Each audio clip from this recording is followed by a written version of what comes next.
This is the Electrical Safety and Licensing I'm Advisory muted. You're Board. fine. I'm just listening in on this. Oh, okay. Board meeting for May 12th, 2026, and I'll call this meeting to order at 10:05. And I'd like to remind everybody to keep your microphones muted, and when you speak, unmuted, and give your name, please. So at this time, Alex, I'll turn it over to you for a roll call. Thank you, Mr. Matheny. And if also I can, just a reminder for all the board members to please make sure to keep your video on during the duration of the meeting. That way we can make sure and keep our quorum and have you listed as present. All right, for roll call, Marcus Lundergreen, Present. Mark Henderson, Present. Troy Webb, Present. Christopher Bass, Present. Lydell Toy,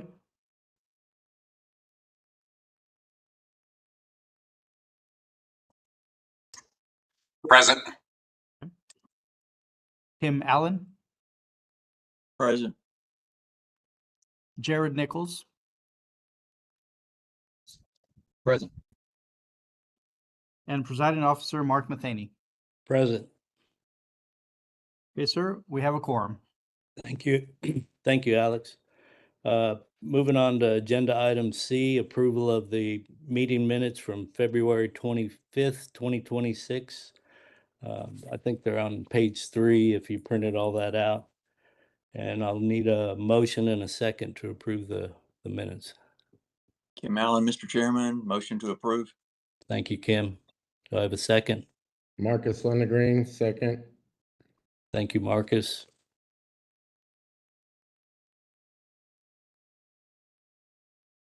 Okay, sir, and I can do a vote. Please. Roll call for that. Okay, this is a roll call for the vote to approve the minutes.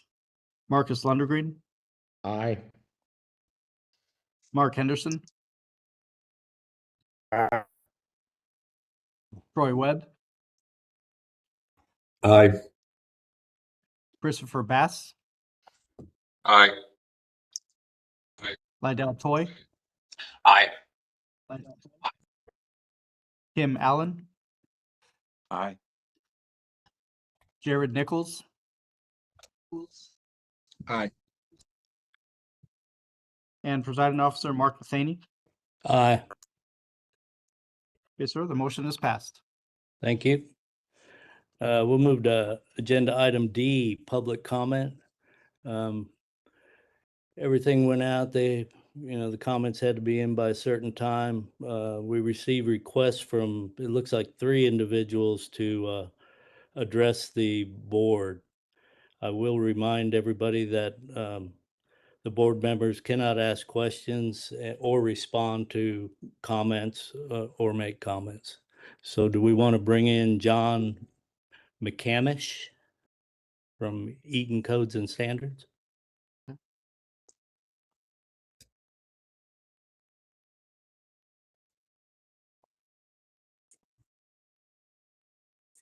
Okay.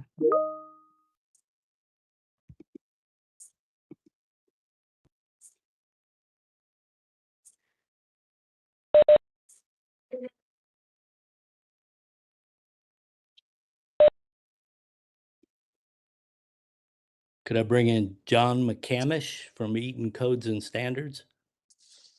Yes, this is John McCamish. Thank you.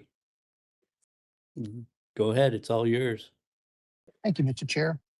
I wanted to follow up on a comment that I sent in via email, and in one of the earlier meetings that was mentioned regarding the adoption of 210.8F and whether or not that should be delayed. And there was discussion and motion made to delay it until the next code cycle, where another participant in that meeting stated that they wanted to see it and when product is available, or have it depend upon product availability. And I know that we will have our product available by September or, and I talked to other manufacturers and they are also on track. What our strategy is and what Eaton is doing is all of our GFCIs are going to be high frequency GFCIs. So this is a very big effort on our part and something that is being taken very seriously from the highest levels to get this product on the market to the distributors by the September deadline. So now, as a resident of Texas myself, I understand that air conditioning is quite a sensitive issue. And I understand the reasons why. And if if the panel feels more comfortable with the delay, as was proposed, to await from market availability, and one might like a diversified group of different manufacturers offering the product, that's fully understandable. 6 months or something of that nature, I think that's understandable. But the high frequency GFCI has been in the works now for over 6 years. And I have a sample in my office, and I'm on the road right now. I have a sample with me that I demonstrate to people. And so it will be available in that time frame. So thank you for your time. Thank you. Thank you, John. And also, if you have any questions, let me know.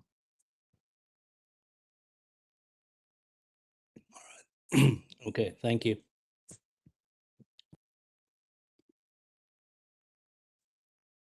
Alex, are we ready to bring in Joseph Wages Jr.? Yes, sir. Good morning, folks. This is Joseph Wages. I live in Salina, Texas, up in North Texas. And I want to thank the committee and the staff for allowing me to speak on the amendment for 210.8F. How did we get here as an industry?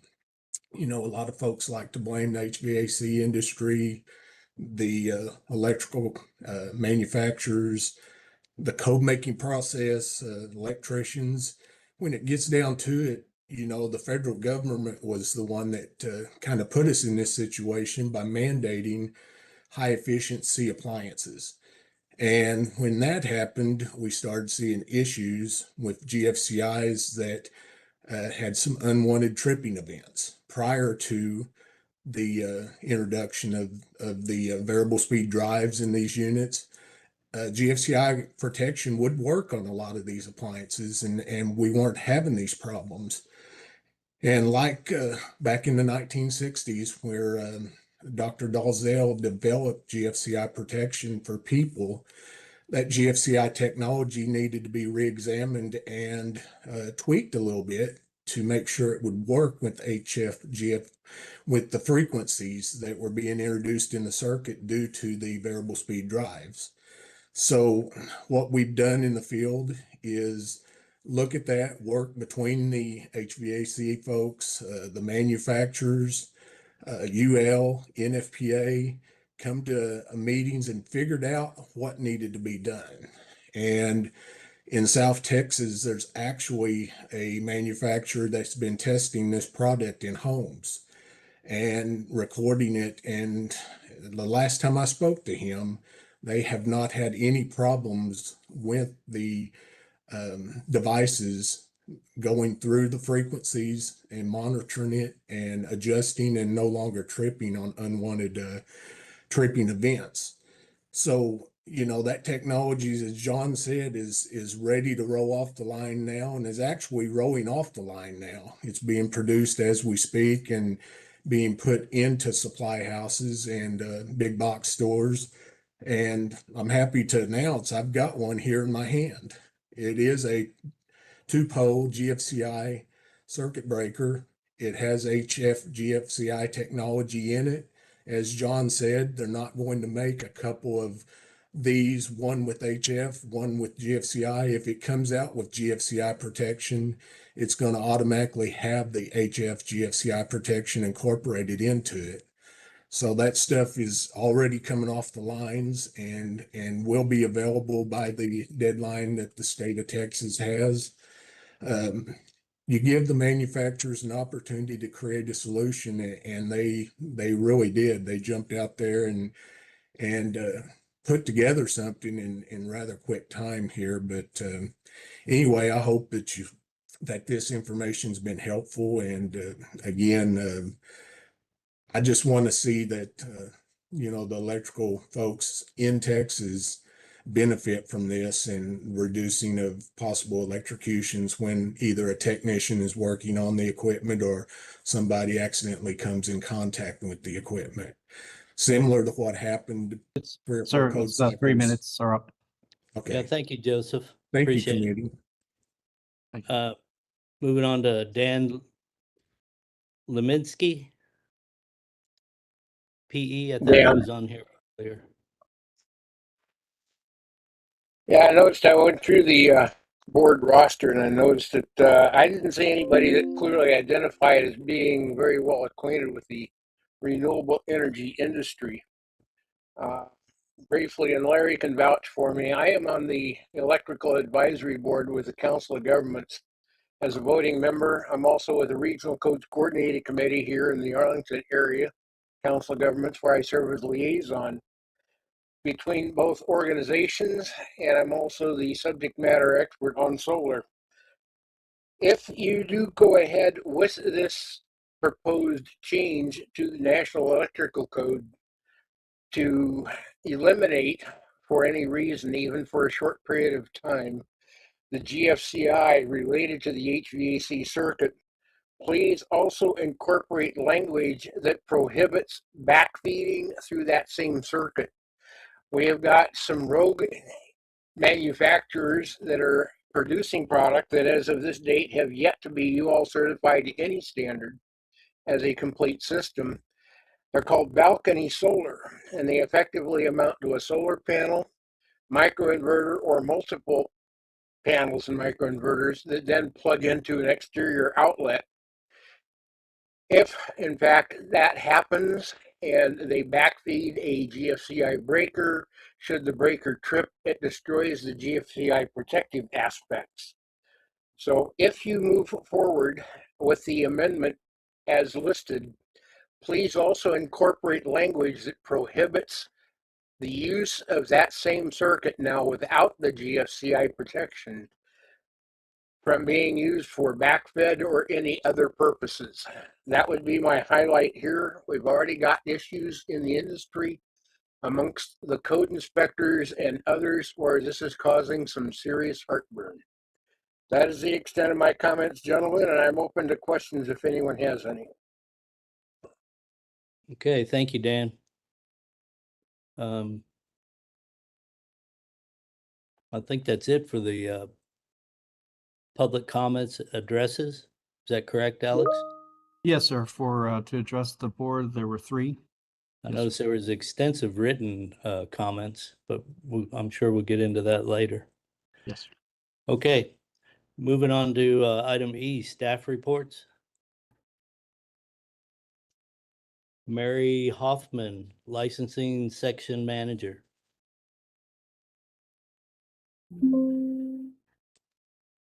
Good morning, presiding officer and advisory board members. My name is Mary Hoffman, and I am one of the licensing section managers in the licensing division.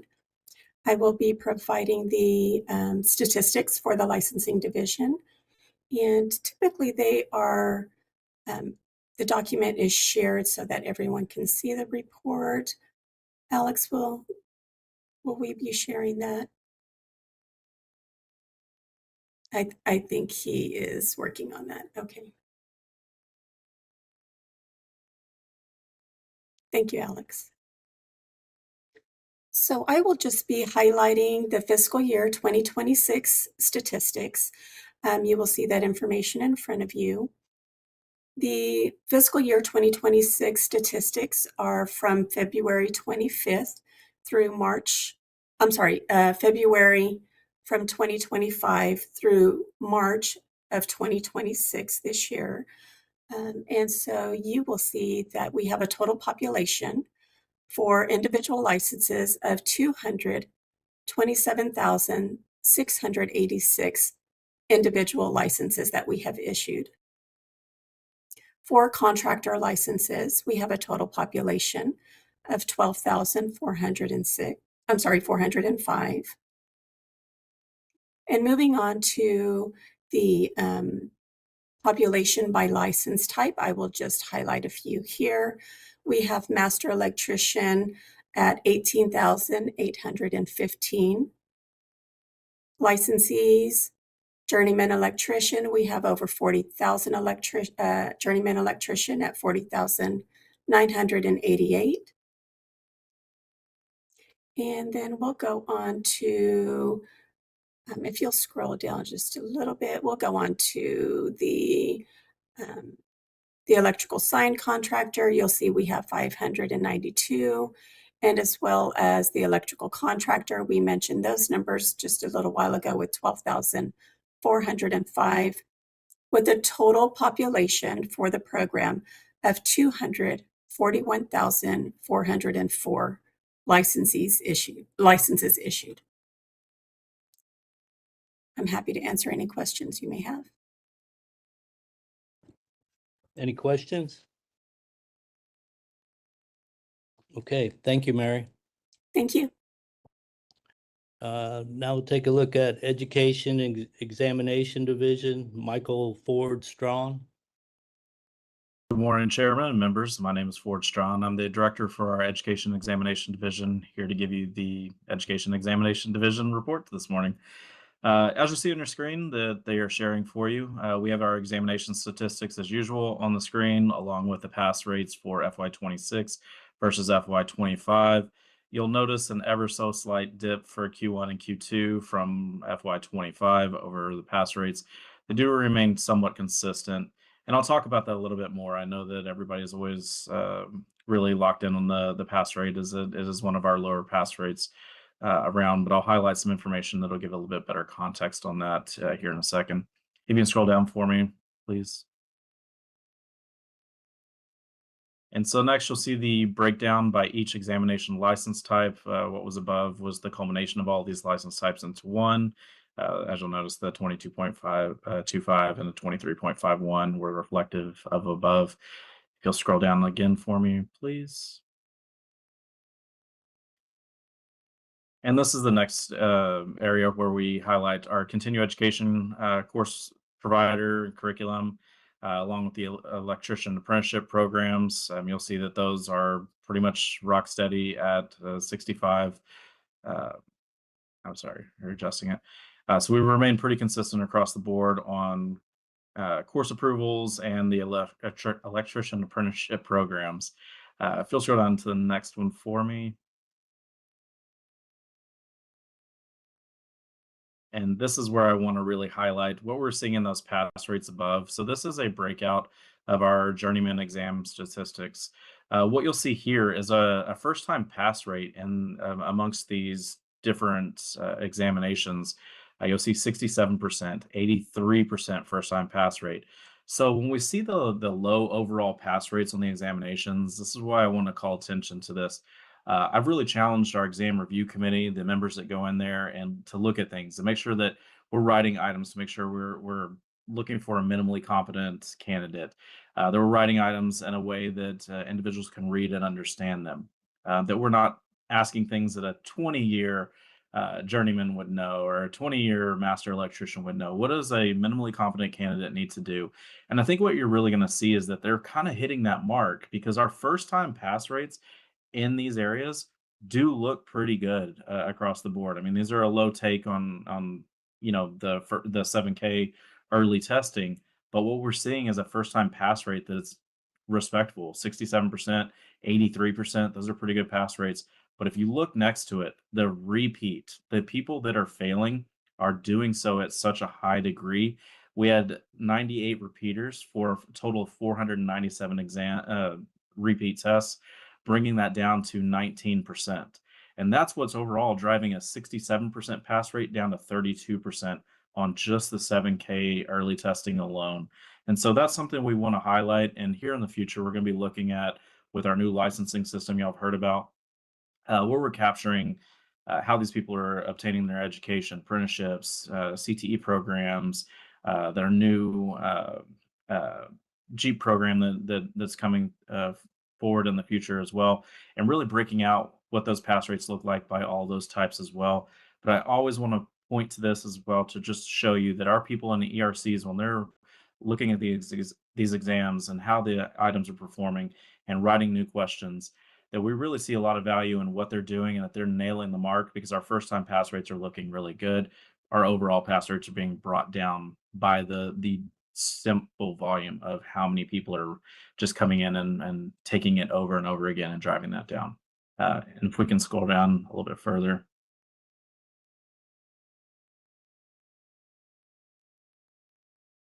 What I highlighted last time, and we have on here, our team is actually working to make this available on the website. Again, we want to put the tools back in test takers' hands. And so what you'll see is not only our pass rates on our website here very soon, but also the breakout. So what you have within the candidate information bulletins, the CIBs, where each of these things are a category that is within that examination. So branch circuit calculations, calculations in theory.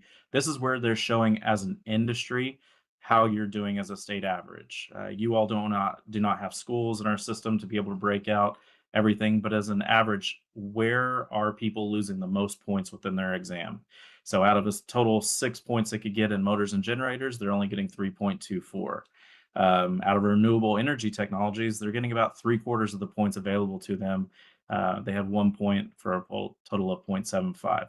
And so these are just give an area of identifying where we can not only focus our exam review committees to see if there are underperforming items within that area, or if candidates need to look at something like electrical services, service equipment, and separately derived systems and saying, hey, we're getting less than half the points in this that are allotted to us. And that's a big category where there's 8 total points in it. That's an area where maybe I need to invest some more additional learning so I can help myself pass in the future. And so that's going to be on our website here for everybody here very soon, hopefully. And if you'll scroll down a little bit further for me, please. You can go to the next one. Master's still the same thing. You can skip all of those, please. We'll go down to the updates. Thank you. As I said earlier, no, right there. As I was saying earlier, the exam review committee, our ERCs, we recently held 2, both in January and in March. And that was for the purpose of bringing the current exam up to the 2026 NEC code. Within that time, when I talk about the level of work and the great effort that these people are doing serving on this ERC, they reviewed a total of 1,361 items during both of these meetings. Editing 94, deleting 23, wrote and approved 15 new items. That's huge. Looking at the new 2026 NEC code, reviewing all of our exam items to make sure that everything that's in there is meeting 2026 NEC code, so that come September 1st, 2026, we're looking to have this new exam go live. We'll be releasing information about that as we get a little bit closer, putting notices on the website within the CIB as well, that starting September 1st, the exam will be relating over to the 2026 NEC code. With that being said, that concludes my report, and I'm open to any questions you all have. Any questions? Michael, that's really good work. As a contractor and heavily involved in apprenticeship programs, it's important to get this information out so we can analyze where we're at with things. Thank you. Absolutely. Yes, sir. Now we'll move to Customer Service Division, Patricia Castellan. Hello, good morning, advisory board members. My name is Patricia Martinez Castellan. I'm a manager in Customer Service Division, and I'm sharing our statistics for fiscal years 2026 and 2025. As you can see, in FY26, customer contact volume has been pretty steady so far, with total contacts ranging from approximately 5,000 to 6,700 per month between September and March. Calls continue to make up the majority of our interactions, while email volume has remained pretty consistent month to month. March currently reflects the highest total contact volume for this year at 7,642 total contacts. Looking back at FY25, contact trends were also pretty stable throughout the year, averaging between 4,600 to 6,500 monthly call contacts, and pretty similar to FY26. That concludes the customer service statistics report. If anybody has any questions.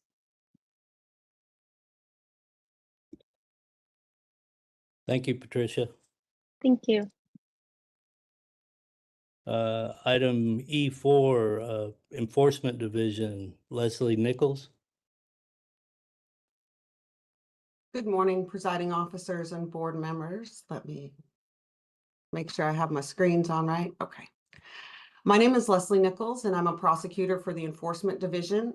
I'm on the building and mechanical team, and that is the team that works with the electrical program cases. These statistics compare activity through March of fiscal year 2025 and March of fiscal year 2026.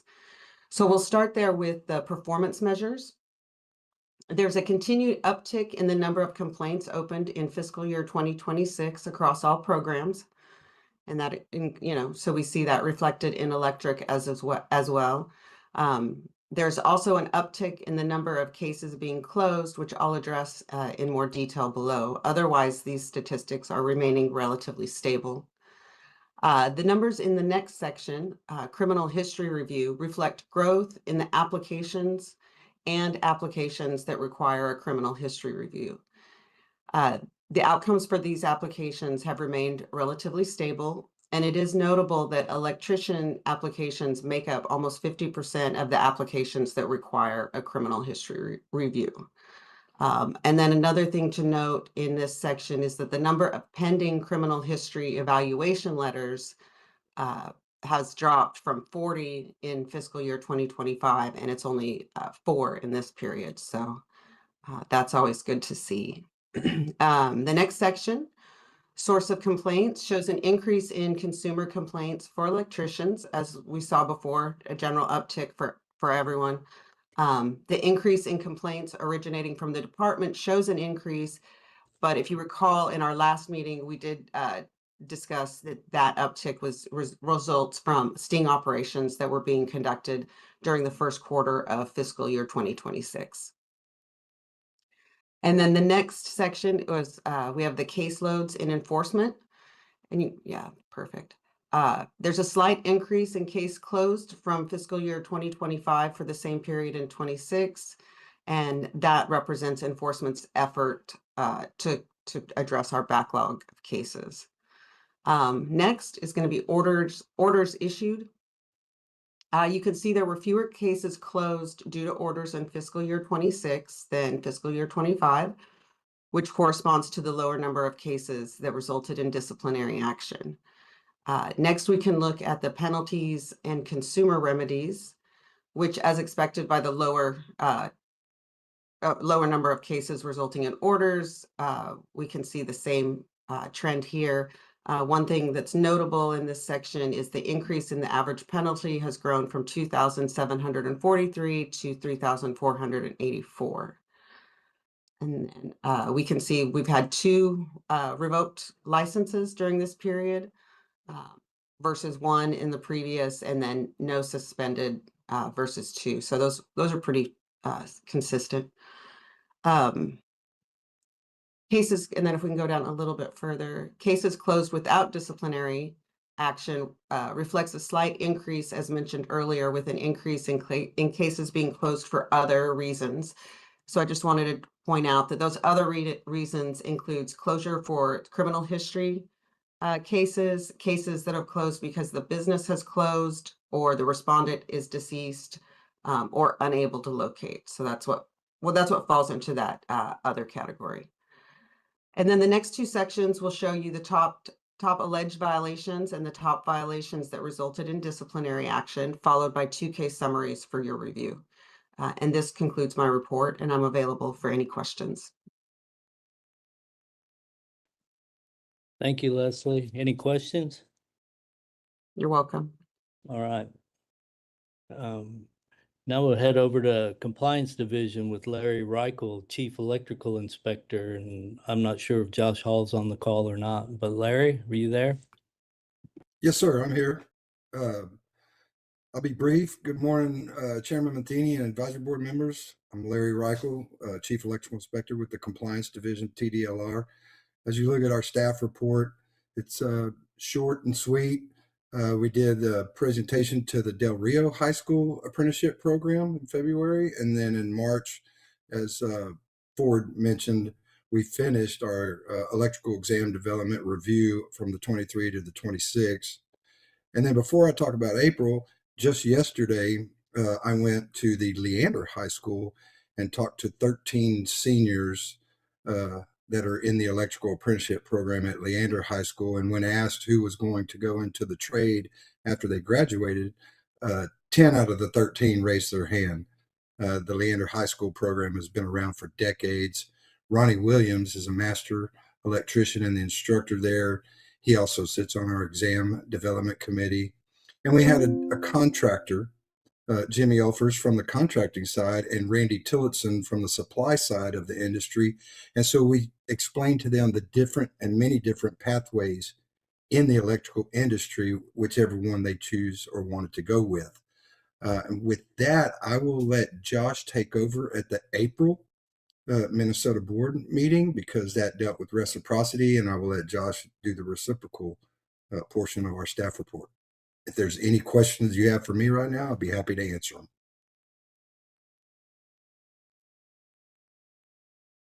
Good morning, everyone. As Larry mentioned, my name is Josh Hall, Deputy Chief Electrical Inspector at TDLR. I have several reciprocal updates on some agreements I've been working on. I'd like to start with one that was mentioned at the last presentation I did y'all on reciprocity. Mr. Toy had mentioned the state of Colorado. And as I brought up in that meeting, that's been a tough one over the years to get done for us because they always seem to have a really high number of staff changes with their licensing representative and their board and everything. Well, about a month or two ago, I actually found out once again that the person I had been reaching out to was no longer employed with the state of Colorado. So after doing a little bit of work and finally figuring out someone I could get into contact with, I did get a proposal for both journeyman and master electrician sent over to them. And their board so far has said that they're not interested in a master agreement, but they do want to take up at least considering, excuse me, a journeyman agreement.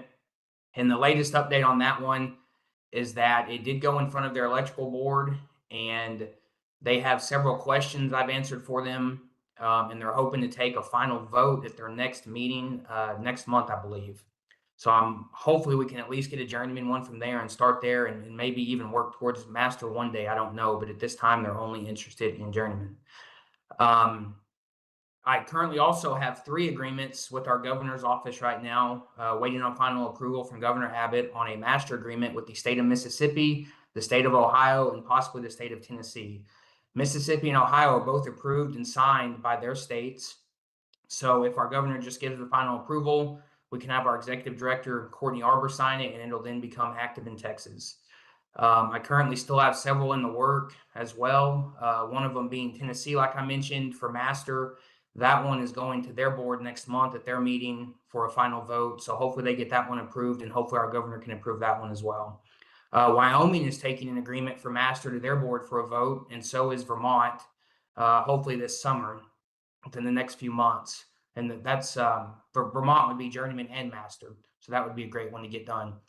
And then yesterday I had a meeting with the state of Arkansas, and they are trying to get a deal done for residential wiremen where we can get our first residential wireman reciprocal agreement and be the first state to hit the trifecta agreement with for journeyman, master, and residential wiremen. They're having to go through some big legislative stuff, and they're looking at possibly matching our statute and definition for residential wiremen ultimately with changing some stuff up to better match ours to make it more apples to apples. So we'll see where that one goes. It's going to take several months, I'm sure, for them to get, that one finally done and all the determination on what they want to do exactly. But I hope to get that one done. There is one mentioned in the staff report that did not ultimately get approved, and that's the one for Minnesota. We had worked on that one for several years. Almost had one several years ago when Jerry Daniel, the old chief, was here. It didn't work out. I did a whole presentation to their board this year at their meeting, and they just had a bunch of people that seemed to be anti-reciprocity. But they still agreed to go ahead and take a vote at the next meeting, which I attended, and ultimately they voted against it. Just didn't really get much movement. The staff at Minnesota wanted it. They want reciprocity, but the board ultimately did not want it. And the last one I'm working on right now is also a master agreement with the state of Oklahoma, who we already have a journeyman agreement with. I've been going kind of back and forth with them. They're in the middle of some legislative stuff right now and having some staff changes and stuff, but they're hoping once we get into the fall, maybe the winter, they said that they would have more time to spend on it and focus on it and hopefully get it done.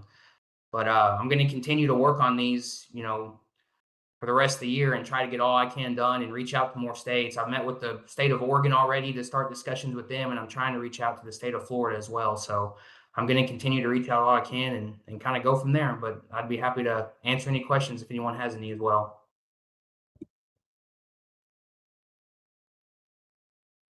Okay.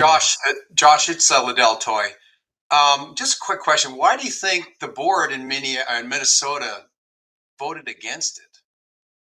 So the reason that they used was that Texas does not require inspections in the county was one reason. They didn't like that, how there's no, permanent inspection oversight in the county. And then one person tried to argue that we didn't require as much continuing education as them.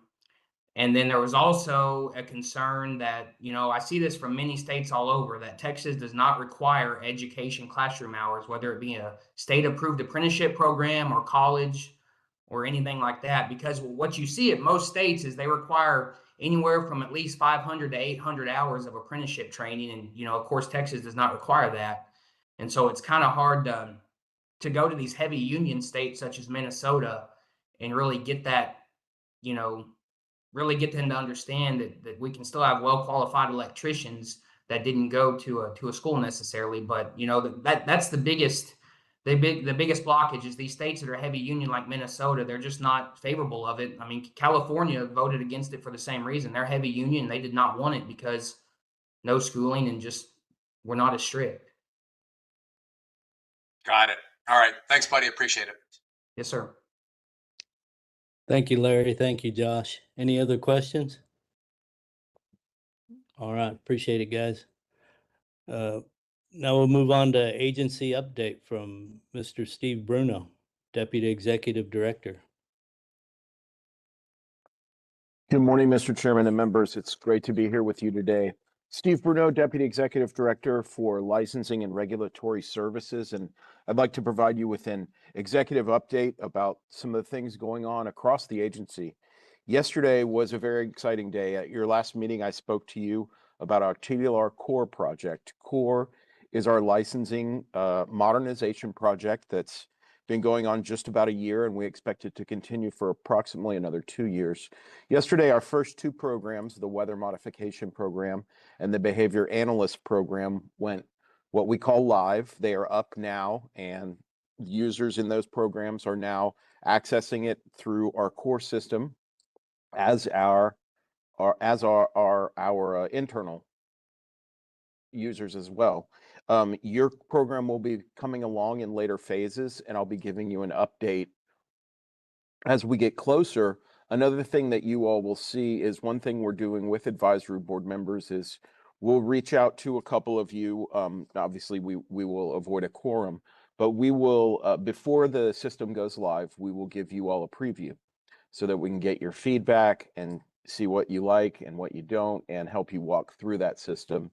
And then once it launches, we've got staff available to help. It's new for all of us, but it's so far meeting our goals of a modern and safe and secure system that is much more user-friendly to both you, our external customers, and to ourselves, our internal customers. We are wrapping up and preparing, drafting, and then publishing our strategic plan. As you all know, every 2 years, each state agency is required to submit a strategic plan. We spent some time going around the state, listening to licensees. We had questions posted to our website, and we used social media to gather feedback about input you all would like to see for possible changes and modifications over the next 4 years. The strategic plan will be published and it'll be available on our website And then as we move into the legislative session, it will help guide the directions and way that this agency will go. It will contain some recommendations for some consideration. And it's a great tool to help us and something that you all can use to see where we plan to head in the future. Finally, as part of that strategic plan, it does seem like it is far away, but we are beginning to gear up for the legislative session that will begin in January.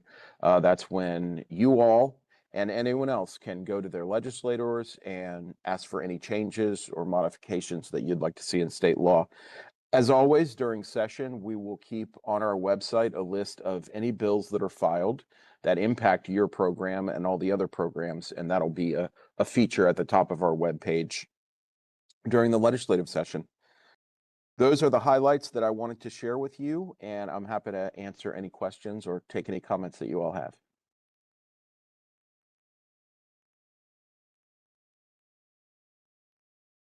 Okay, thank you, Steve. Yes, sir. Now we'll be at agenda item F.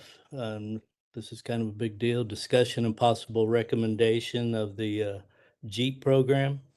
I'd like to turn this over to Stephen Leary, Assistant General Counsel. Good morning, Advisory Board Member Stephen Leary, Assistant General Counsel.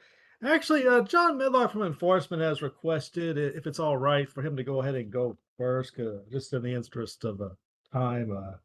He has item H, which is our enforcement plan. If it's all right with you, he can go first. If not, I'll go first. Yeah, that'd be fine. Thank you.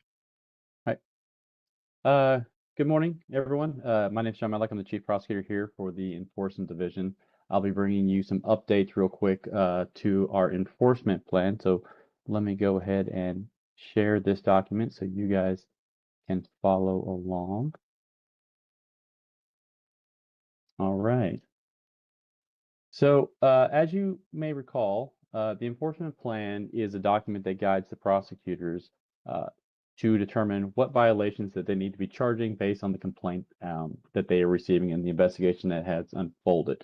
Again, we break them into different classifications, Class A being the least severe, Class D being the most severe, and then as you can see, we have administrative headings as well to try to group like violations. So we take the statute and rules, drop them down and put them into a situation where we group like violations with like violations and kind of give some subject matter headings and also the rule citations.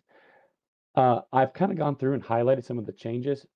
One thing you may see up there is code or the Occupations Code Chapter 1806 that refers to the residential solar program.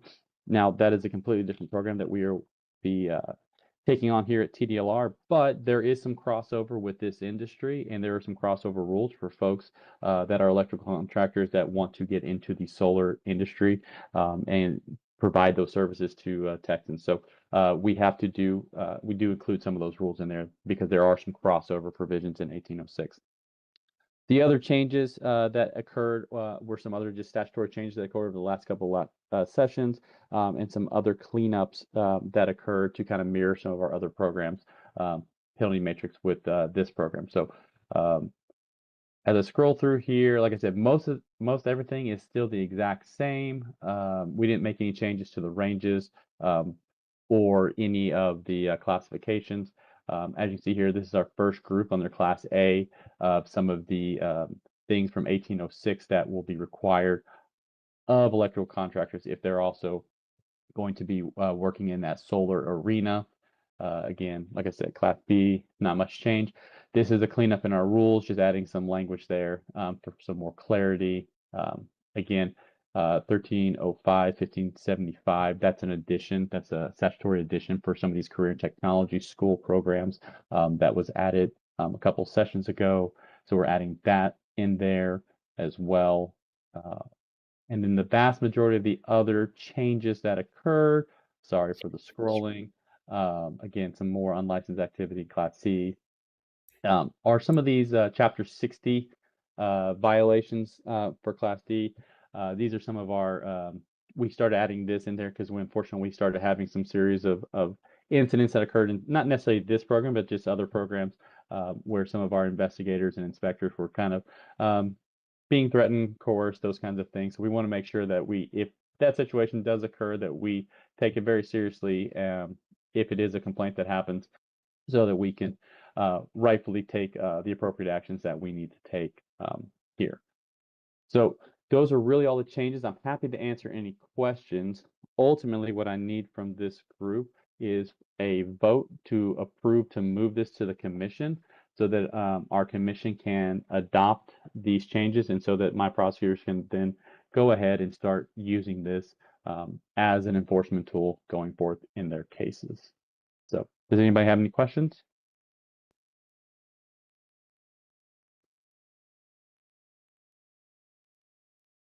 Okay, then we'll need a motion to approve. I motion to approve as written. Thank you. Do I have a second? I second Troy Webb. Thank you. Alex? Mr. Mustaney, who was the motion from? I didn't get the name. Liddell Toy. Liddell Toy. Okay.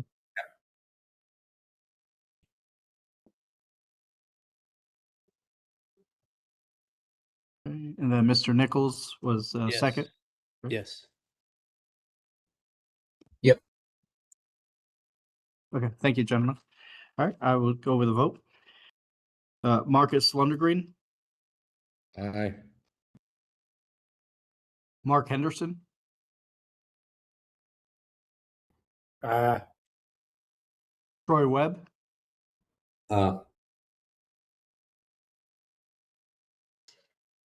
Christopher Bass, Aye. Liddell Toy,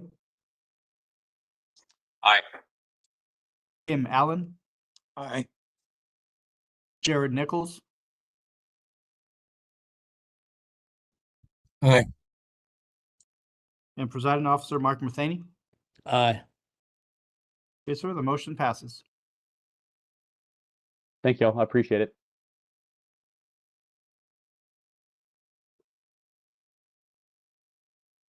Now we'll backtrack back to agenda item F for discussion and recommendation, and it would be something that we'd need to vote on. Stephen, you want to take it from here? Absolutely. Hey, Mr. And, Matheny, Yes.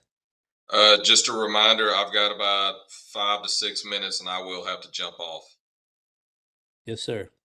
Okay. Okay. And Mr. Matheny, if I can take up item I, the work group report discussion, it is related to item F.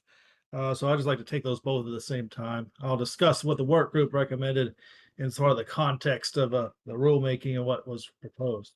Yeah, it makes sense to me. Oh, very good. So good morning, everyone. Stephen Leary, Assistant General Counsel. I'll be talking about the rule package for what's known as the JEEP program, or the Accelerated Journeyman Electrician Education Program. I want to give you a little background on how these rules were developed, and then I'll share up on the screen the rules and just sort of walk you through them the way it was proposed in the Texas Register.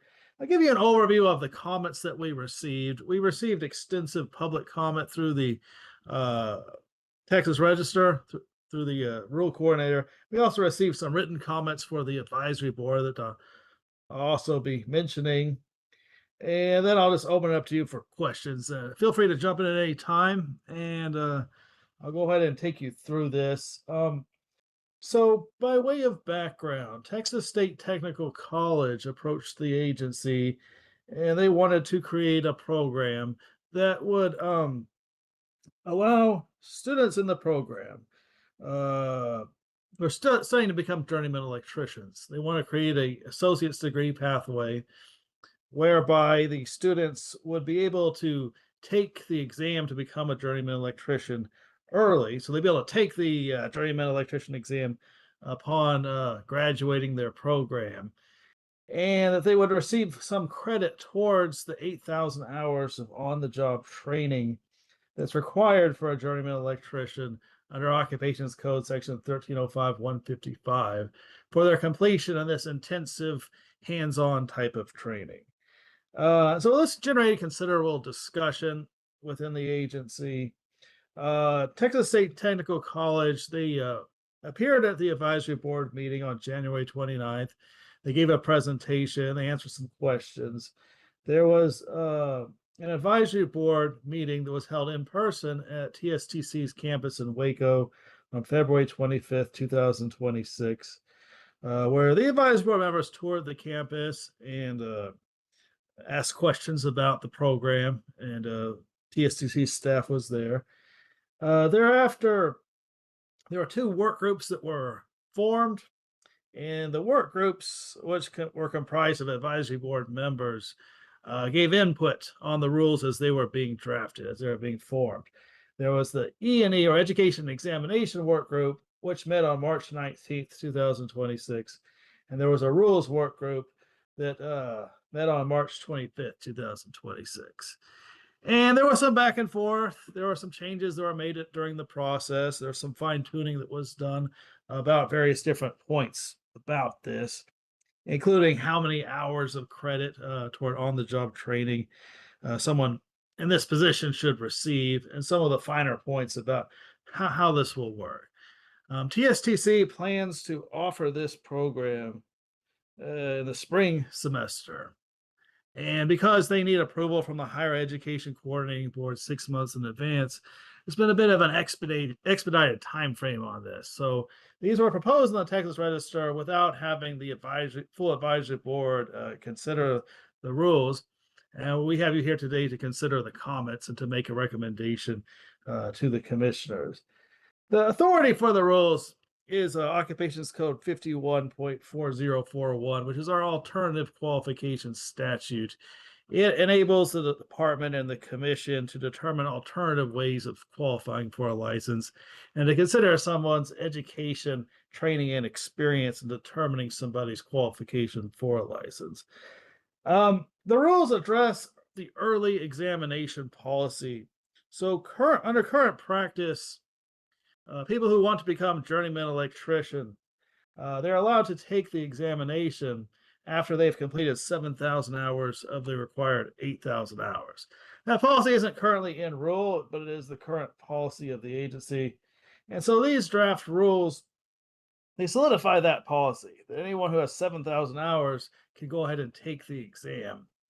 And that someone who graduates from the JEEP program, they have the advantage that they'll be able to take the exam right away once they graduate. An upshot of that is, because they're being allowed to take the exam early, one of the concerns that the E&E work group was discussed in that work group meeting was that the examination results can expire. So under the Chapter 60 rules, ordinarily an examination result is only valid in a 1-year licensure program for a 4-year period.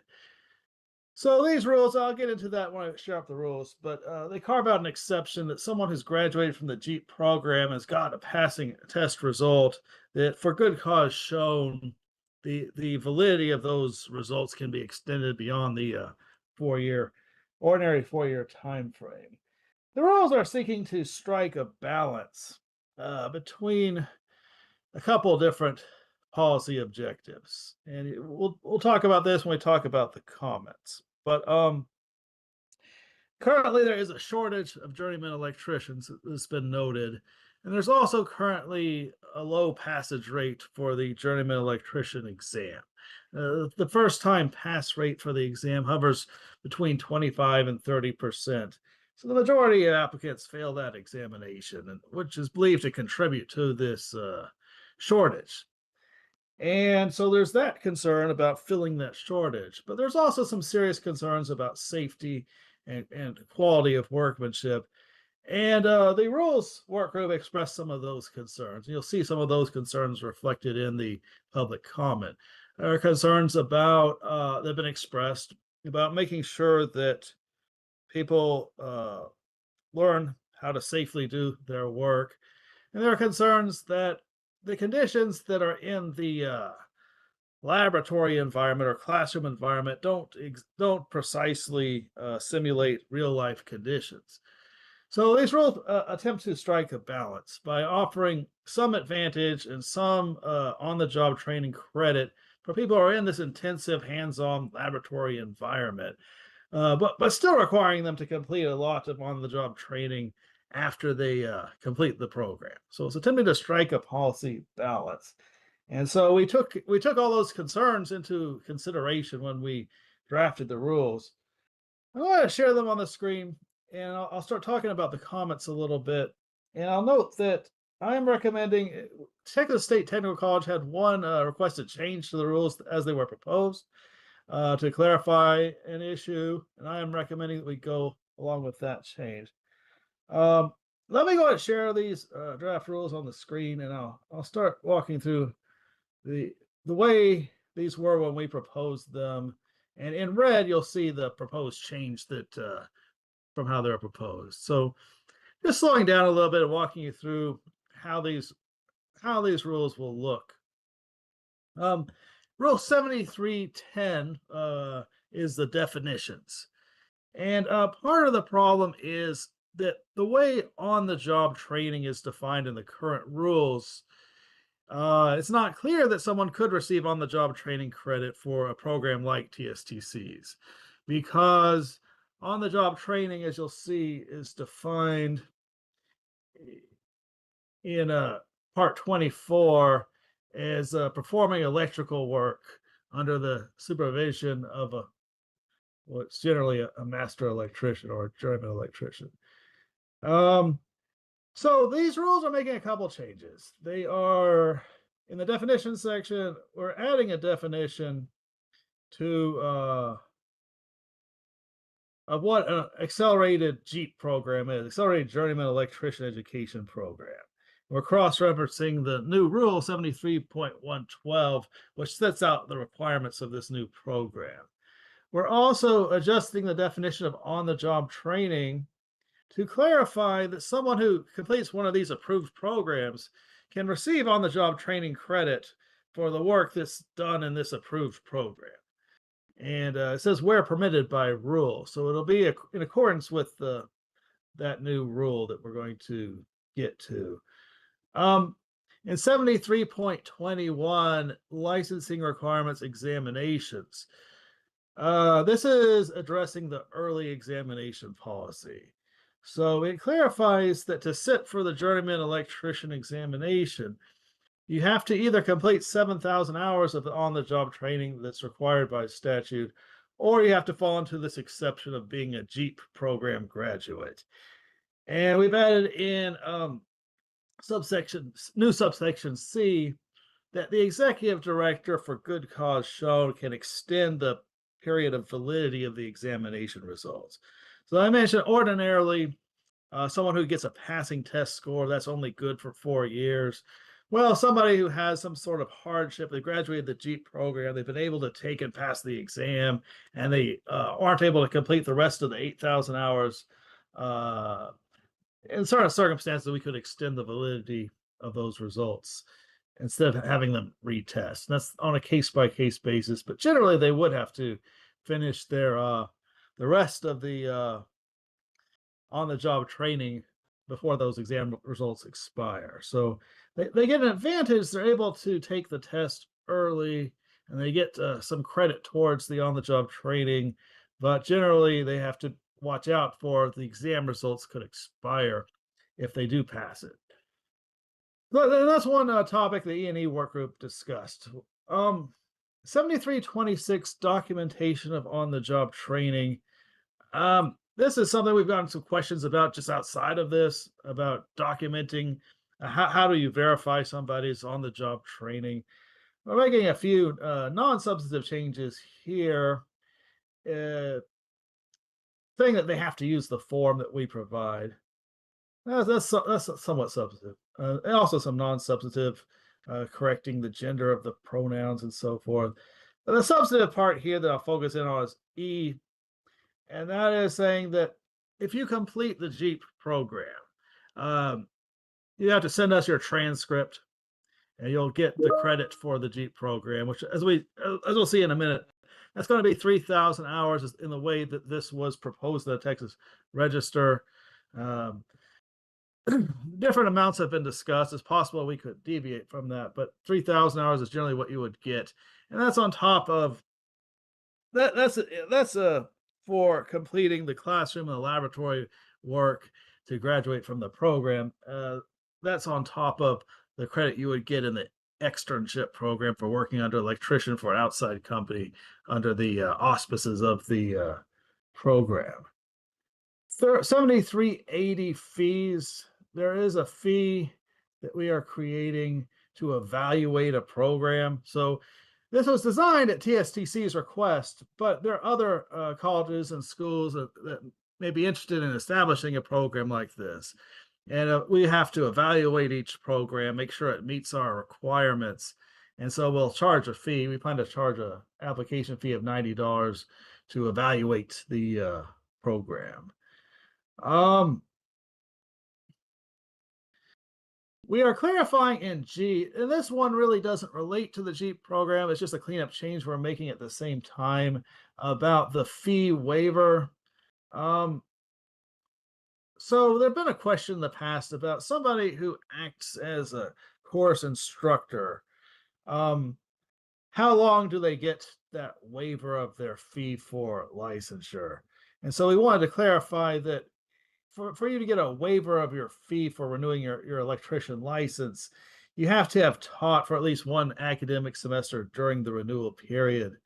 So we had somebody write in and they taught a class 20 years ago and they still wanted us to waive their application fee, and they were pointing to the rule. And we want to make that change to clarify that waiver that you get for being a teacher, that only applies if you're teaching during the renewal term, the 1-year renewal term.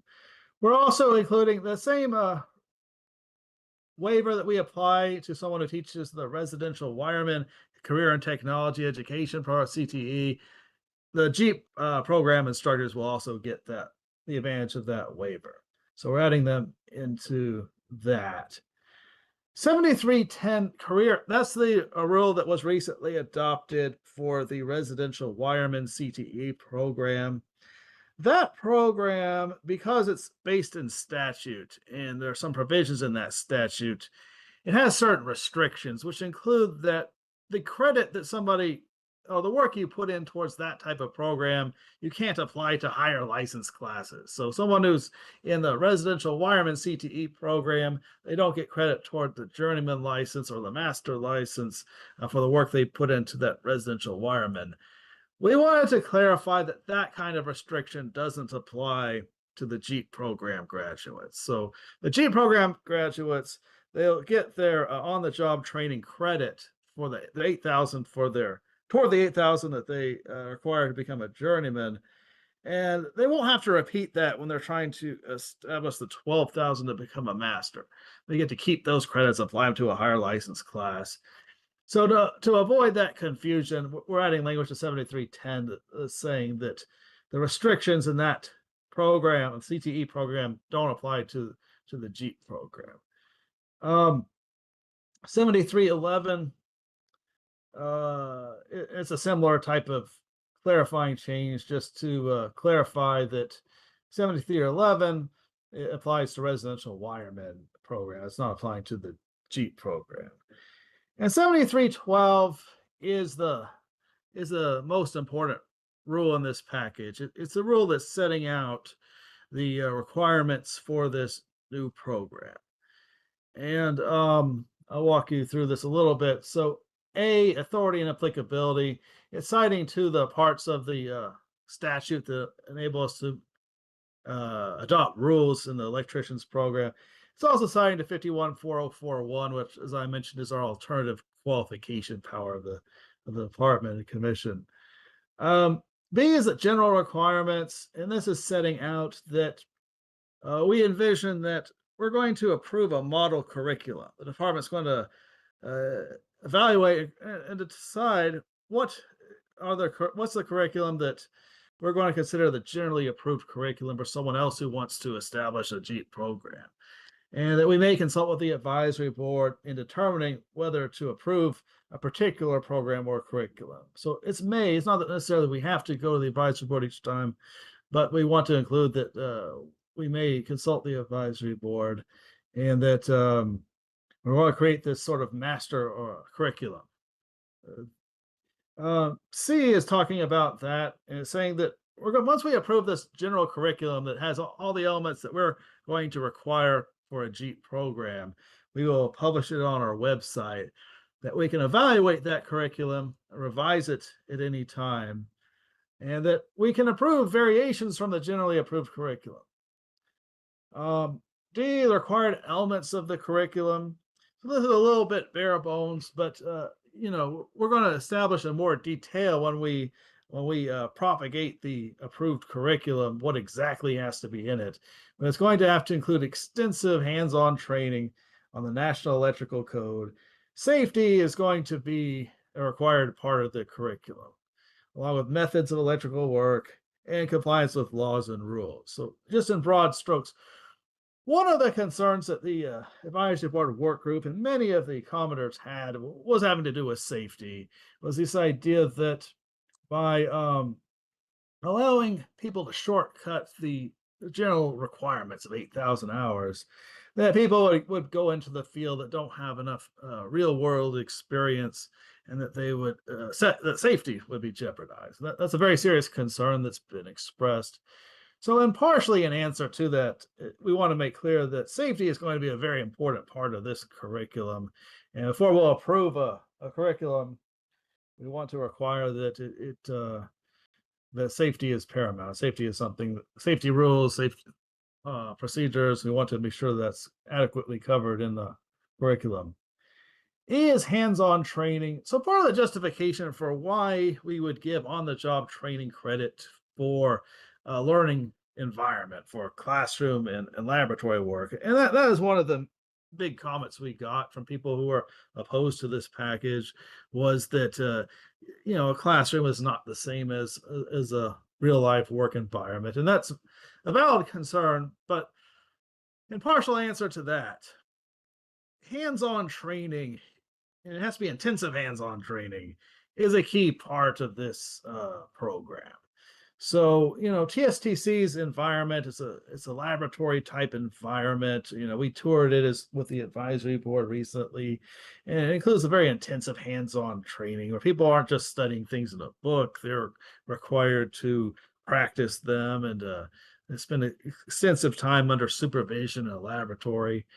And that is a key element for someone to get a JEEP program approved. Now, in the version that was proposed, we said it had to be at least 1,480 hours, and at least 80% of the curriculum had to involve significant hands-on learning. The reason why you see that in red and why I'm proposing a minor change there is that the nature of TSTC's program is it's an associate's degree program, and in addition to including the technical training for electricians, it includes some elective courses, things like math, English, other electives. And so that part we don't want to require that to be hands-on learning. So we're calling it, we're saying that 80% hands-on, that applies to the technical training. The reason why I recommended to strike 1,480 hours as the minimum out of there was some confusion about that, and TSTC provided some updated information. So 1,480 hours would be the minimum in the case of TSTC waiving someone going through the externship program. And they informed us they only intend to do that in very limited circumstances when someone is on military deployment and that sort of thing. But generally, a student in their program would have 1,696 technical contact hours, and a total of 1,963 contact hours total, which includes the academic and the technical courses. So because that's getting complicated, and we imagine that between different JEEP programs, this may vary somewhat, we think it makes more sense to strike that minimum hour of 1,480 out of here, and when we approve the model JEEP curriculum, we'll set that number. We'll set how much the minimum has to be, but we envision it will generally more than that, and it'll be closer to at least about 1,700 hours contact hours in the technical field. This is having to do, F is having to do with the approval process. So there's an approval process that the applicant is going to have to submit their curriculum, their course materials, the names and license numbers of the electricians who will be supervising the students and pay the fee. G is saying that they have to notify us of any substantial change to the program. H is saying that we have the right to audit and inspect the program, and that we have the right to revoke approval of the program if it's no longer complying with department requirements. I is saying that we can revoke approval. J is saying that it's not a contested case, so we decide not to approve a program anymore. They don't get a hearing on that. It's just we're not going to approve it anymore. K is saying that we can give retroactive approval for students. So we approve a program, the students already in the program. We could allow the students in the program to receive credit. So we could tentatively approve a program if we needed to do that. L is having to do with this is probably the most controversial or most important part of this, is the credit towards on-the-job training requirements. So it's saying that someone who completes this JEEP program, you're generally going to receive 3,000 hours of on-the-job training credit toward the 8,000 that's required for journeyman. And that's just for completing the program. Now, the work that you're doing in a co-op where you're working for a private company on a private job site under an electrician, you can also get credit for that. Now, it's also saying that the executive director can vary from that number. But it's saying that the other side of the coin is someone who starts this JEEP program and they don't graduate, they don't get those 3,000 hours. The only credit that they would get or be eligible for would be in the co-op when they were working under electrician in the field. So it's to incentivize the students to actually complete the program and to answer the problem that they might receive credit without graduating. Just to give you an overview of the comments that we received. We received 28 comments from the publication, the Texas Register, to the rule coordinator. We also received 10 additional written comments that came into the advisory board, and those will all be in your materials. Of the comments that we received, there were 7 that were unconditionally in favor of the rules. So they expressed that we should adopt the rules as they were proposed.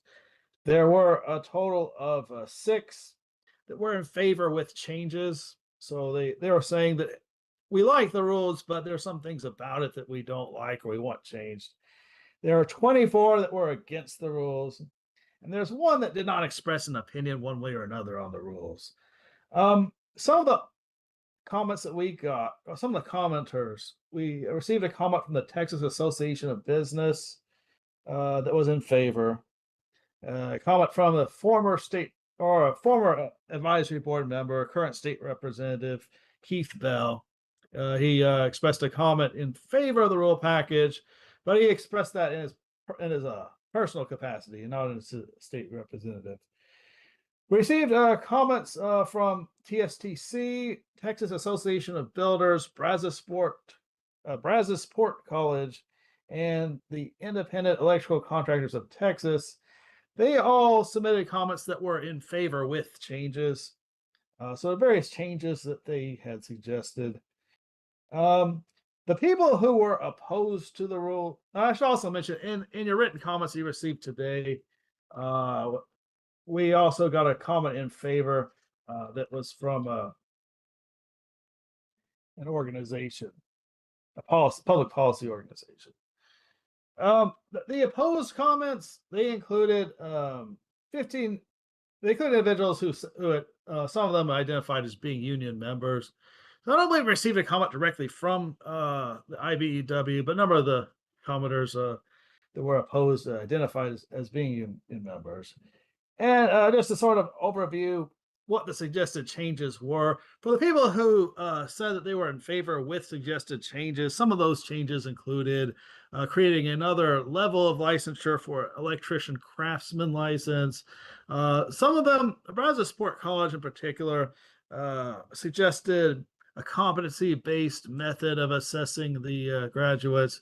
So instead of just awarding a lump of credit once they graduate to require them to show competency in a particular area. And there were a variety of other suggested changes. And again, the comments opposed to the rule package, they all really struck the same two notes. It's that it's unfair to the people who are currently licensed, who had to go through the process, that it jeopardizes safety because it's shortcutting the number of hours in the field, and that it's and that it jeopardizes the quality of work. So really, quality of work, safety, and the general unfairness to the current licensees were the three notes that in the opposed comments. And those in favor, again, they're hitting on the electrician shortage, the examination pass rate, and that's basically it. So I recommend that the board vote to propose the rules with the change that I've noted. Available to answer any questions, and I'll open up to your discussion.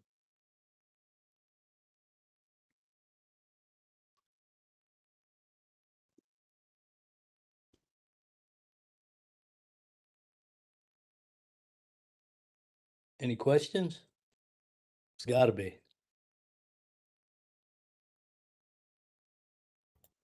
I have Mark Henderson. I have a question, Stephen, on the executive director may order the award of on-the-job training credit hours in a manner that exceeds the amount otherwise prescribed by this section. Can you elaborate on that?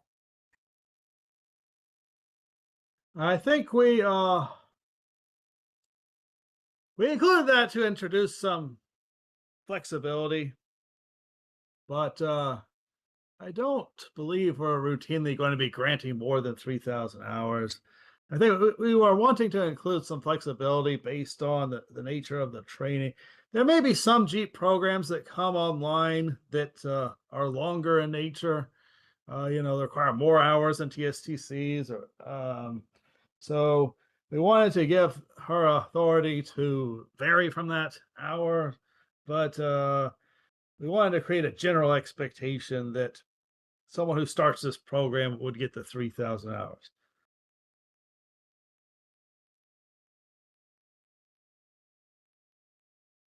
Stephen, Gerald Nichols, I have a call and I'm working through real tough online connection. So can you guys hear me okay?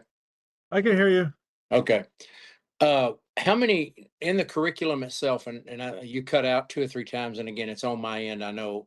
On the curriculum itself, how many cohorts or internships are there listed in that curriculum, or did you even go through that?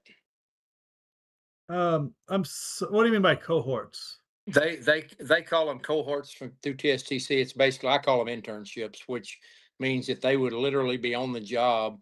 And I want to say that there was a couple of quarters, maybe 2 or 3 months at a time that they had to work for a contractor in the field.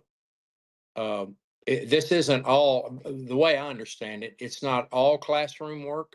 There is some requirement to go on the job and work. Right. What I have about that is it's built into their curriculum for the it's a total 2-year associate's degree program, and they have it built into the last semester that you'll have to what they're calling a practicum.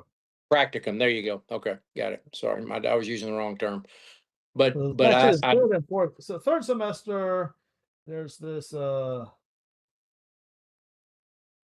it's built into the third semester.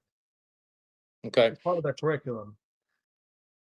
I've been in touch with TSTC on that, just been down at the campus and talking to one of the folks that's running it.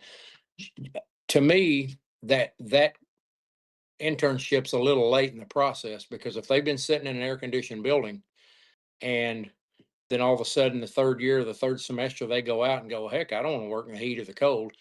Could we some of these changes we're talking about, maybe we put that a little earlier to help them rule out, I do want to do this or I don't want to do it. You know, the classroom's fine, but I'm just curious if do we want to require more of a practicum rather than one semester? Can it be one at the front end, one at the back end, or one in the middle or something like that? Are they open to that? That's a great question. I really don't know if they'd be open to that or not.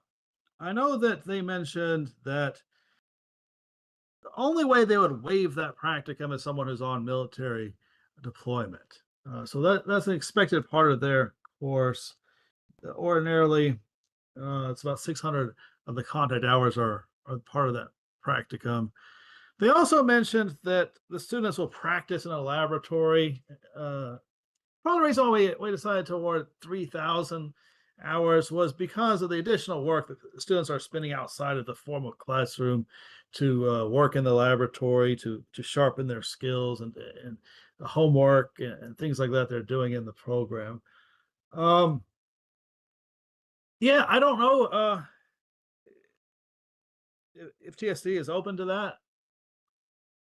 We haven't approved their curriculum yet, but I do know that that's the way it's kind of formulated now, is that it won't all be classroom at the start because they're incorporating laboratory work also in that first year. I have the actual the draft curriculum, which I could if you give me one, I could probably share that up. I could probably share. I don't know if you have received that. I have seen it, and Okay. I'm involved with TSTC in some other areas, so I do have that conversation.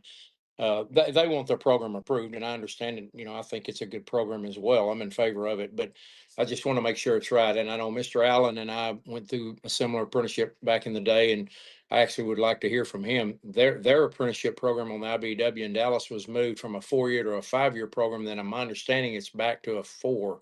So I didn't know if he had feedback of the shortening or lengthening, and you know, does he have any feedback on how that worked over the years? Okay. I do have sharing up the curriculum. I don't know if this helps address that, but the first semester you'll be taking electrical theory, National Electrical Code 1, residential wiring, OSHA. And so then the second semester you'll be taking electrical calculations 1, commercial wiring, industrial wiring, electrical planning and estimating. So what I've heard in all these electrical courses, they're including laboratory work as part of the curriculum. They have to show competency in the lab. Third semester, that's where you have the practicum, electrical calculations, NEC2. They also have their general electric education courses. And the fourth semester is the exam review, special topics. And fifth semester is the co-op. Okay, so fifth semester is the co-op in the field where they're working. So I understand what you're saying. They have the co-op part is in the very last part of this.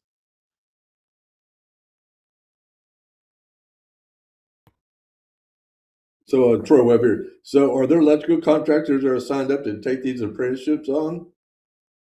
Because there's no guarantee these guys are going to come out of this course, go get a job for this short time period. I understand they do. I understand that TSTC guarantees they have a tuition rebate promise that if you don't get a job in the applicable field, you can get a refund of your tuition. So What I should say is because it's part of the curriculum, right? So they can have off-the-job training. So is there a contractor that's going to take these guys on to meet this requirement?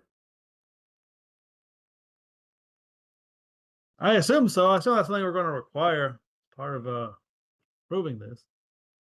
Do you mean for the co-op that they have to have a contractor? Yes.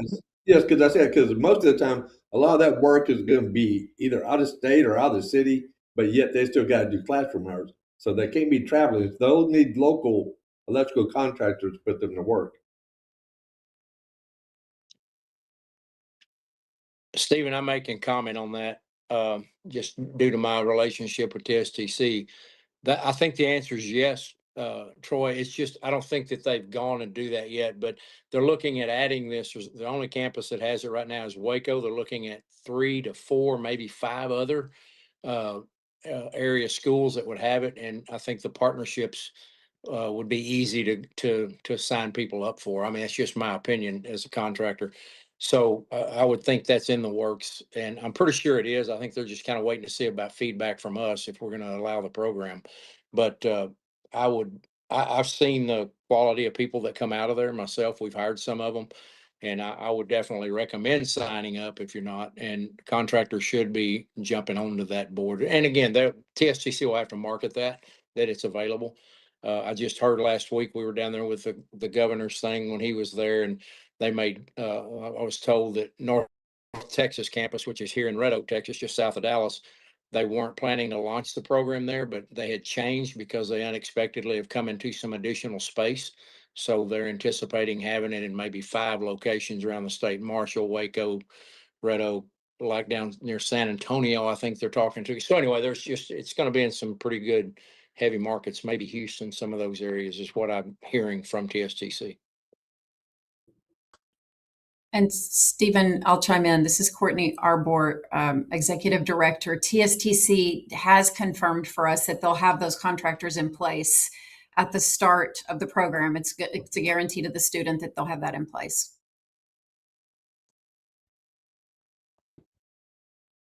This is Chairman Matheny.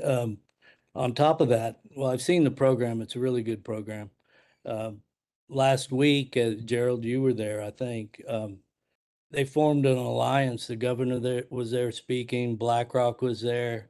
The IBEW's accepting money. IEC of Dallas, junior colleges. They're all working together to develop this program. Will send out and educate electricians. Now, they probably don't have the on-the-job training that we'd like to see, but that'll funnel them into the IBEW. It'll funnel them into the other apprenticeship programs to continue that training.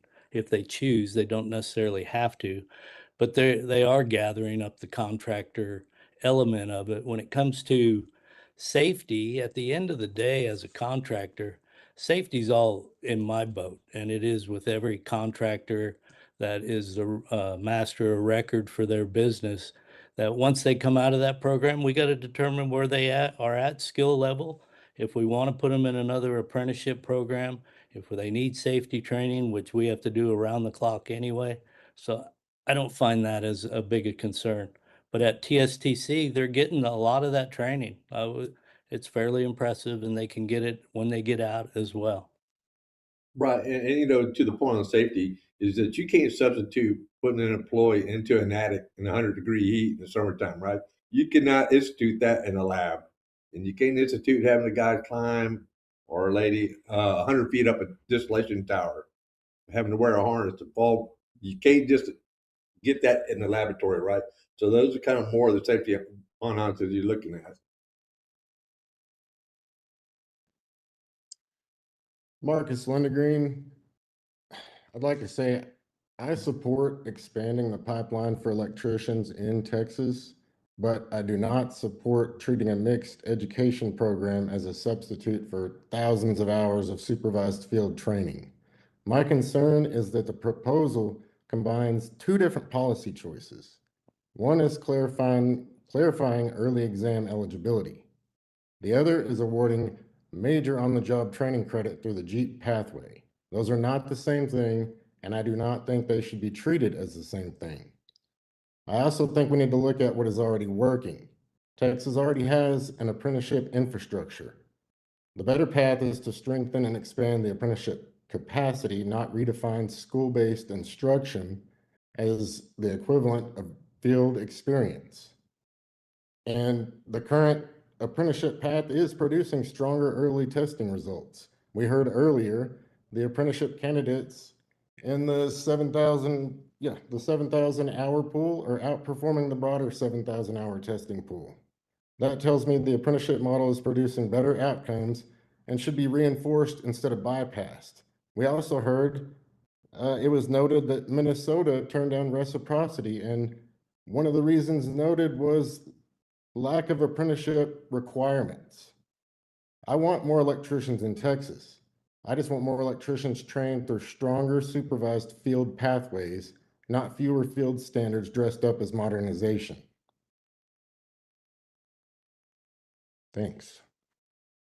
Mr. Chairman, Kim Allen, I'm going to agree with Marcus on that wholeheartedly. Being a 37-year member, IBEW, and going through the program, being the training director and all that, the answer to Mr. Nichols' question was, in the 5-year program, our apprentices were getting over 10,000 hours. So they all had enough hours to go take the journeyman exam. They just changed back to a 4-year program this past year. So they were having to take those 5-year people, squeezing them down to 4.5 years to get them to graduate at the 4.5. And now they're on the 4-year program. But most of our apprentices, even when Gerald and I went through, we had well over 8,000 hours when we finished our program. There's a lot of gray area in this 3,000 hours and how long you can keep it.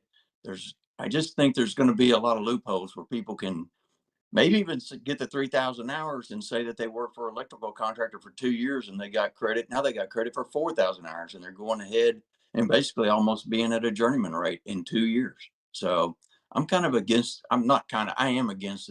this right now. It needs a little tweaking. Thank you.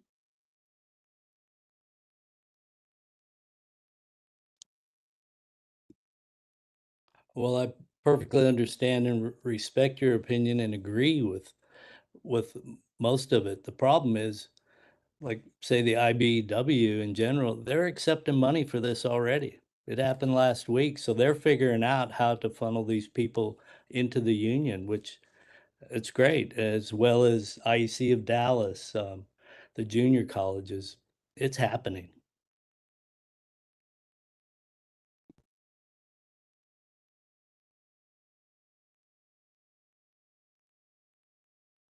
Don't you think, Mr. Chairman, that's a kind of a conflict of interest? Which part's the conflict? Well, accepting monies through IEBW and all that, like, to me, it's like, I totally agree with Marcus, what he said.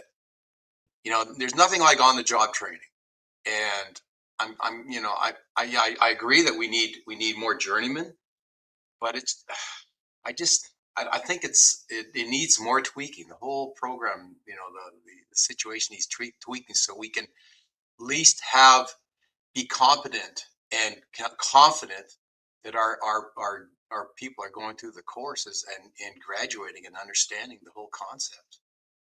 That's why I was saying, they're already taking money. Well, isn't it kind of like bribing? Courtney, you want to address that? I'm not sure I can address that. I'm listening to the discussion.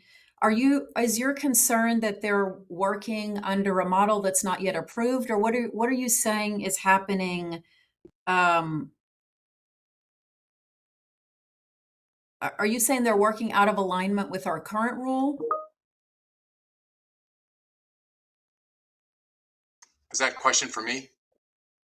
Yeah, those of you that are talking about a conflict, by the way, I won't be able to answer what another education provider is doing. If we think they're acting outside of our rule, we would talk to our enforcement staff about that. I'll just start with that.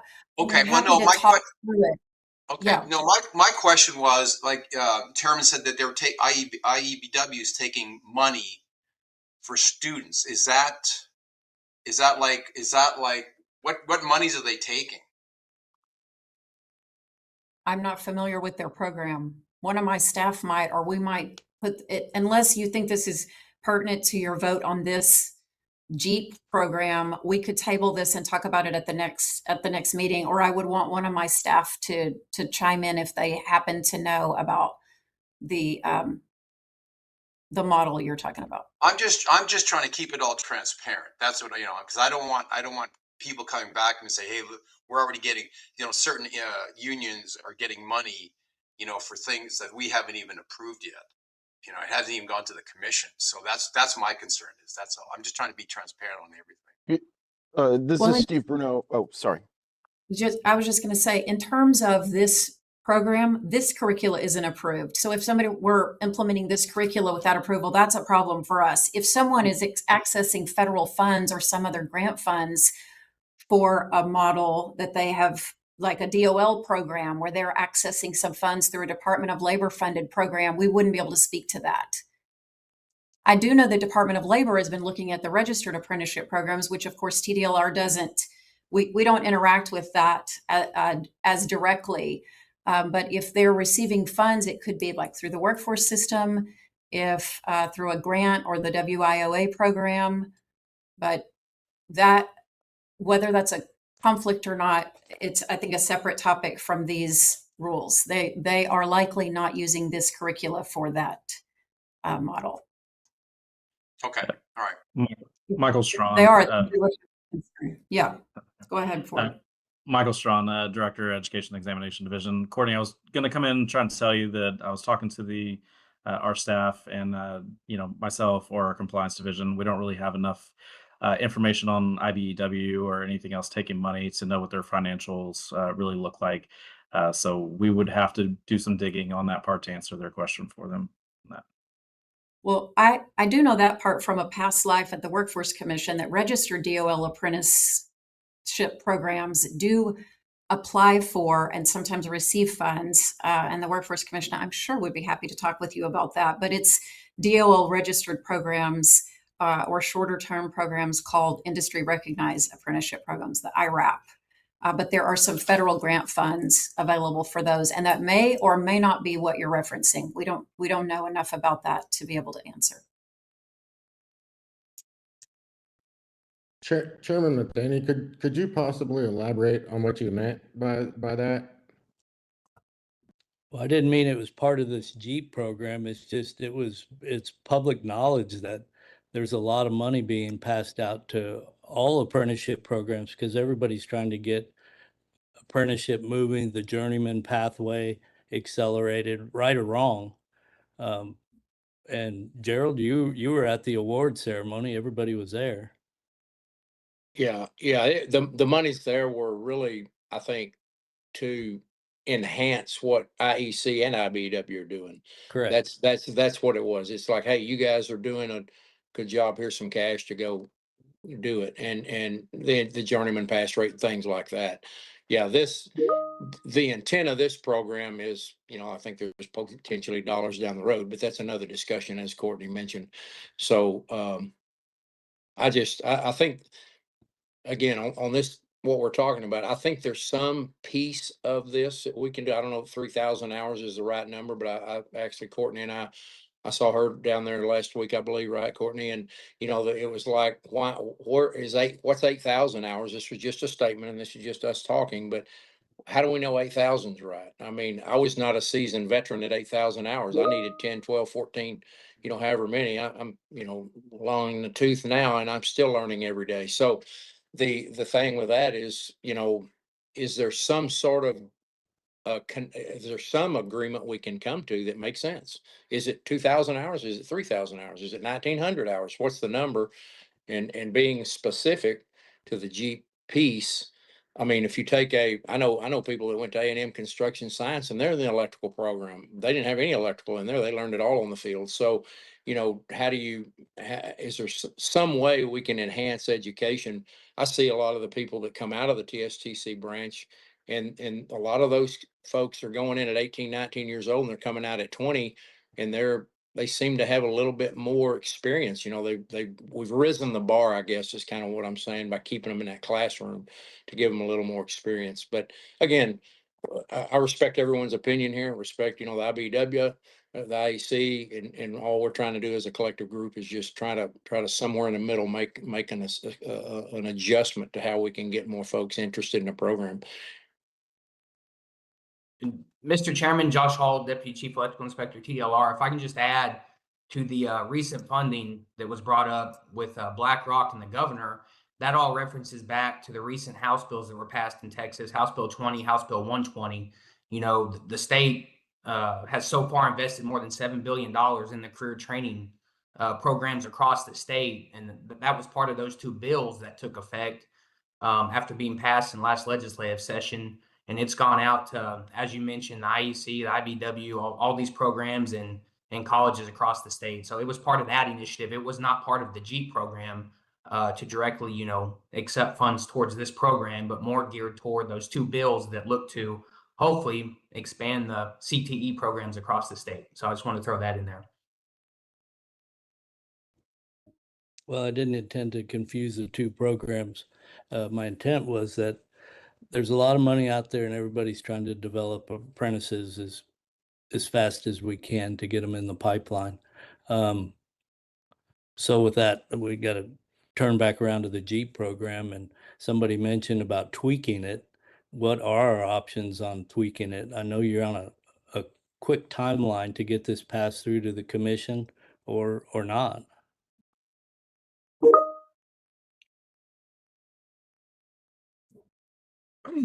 Mark, we would like to move it forward to the commission for them to consider on May 20th. We'll continue to hear feedback until the meeting, but we would like to keep moving this project forward. And I want to echo what everybody else has said. I'm respectful of everyone's opinion, and I know this is serious business. No one that has been involved in this at the staff level is overlooking the need to make sure this program offers a lot of security, and that the students that come out of this program are equipped to do the work, and that employers then finish the job through the on-the-job component.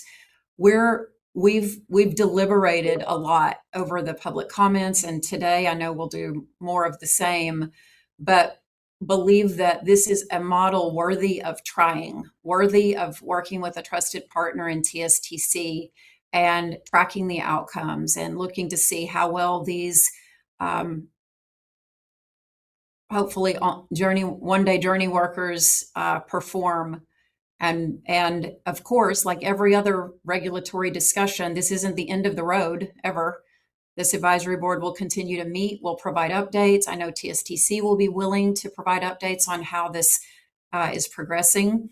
And if we find that we need to make tweaks down the road, we will be open to that conversation. Thank you.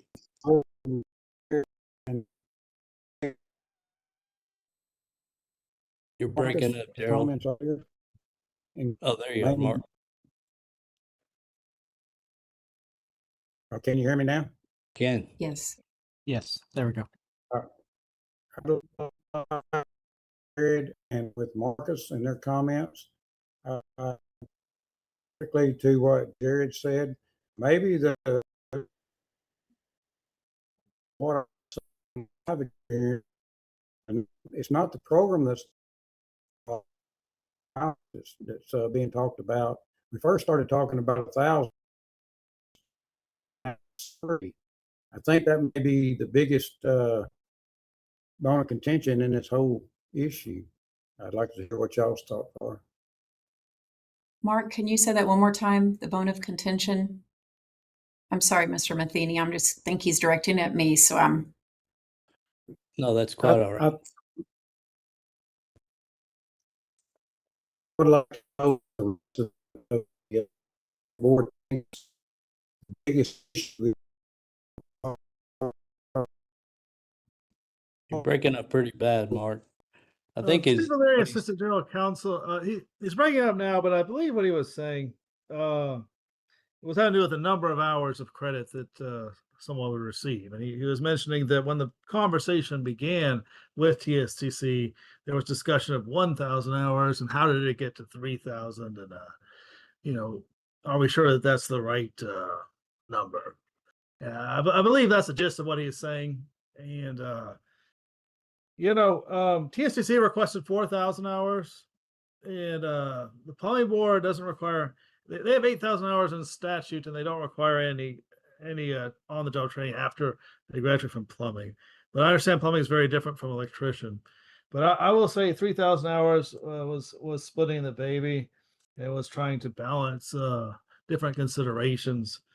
But I believe that was the gist of his comment, as he was asking about how did we get to 3,000 from the initial discussion.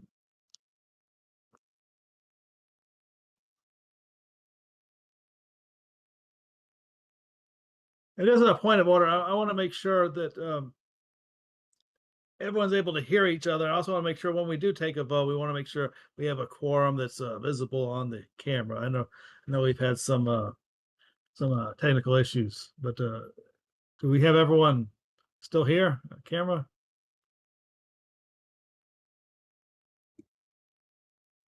Mr. Henderson, can you turn your camera on?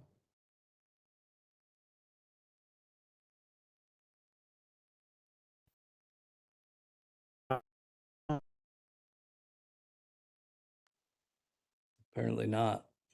Mr. Henderson, can you hear us?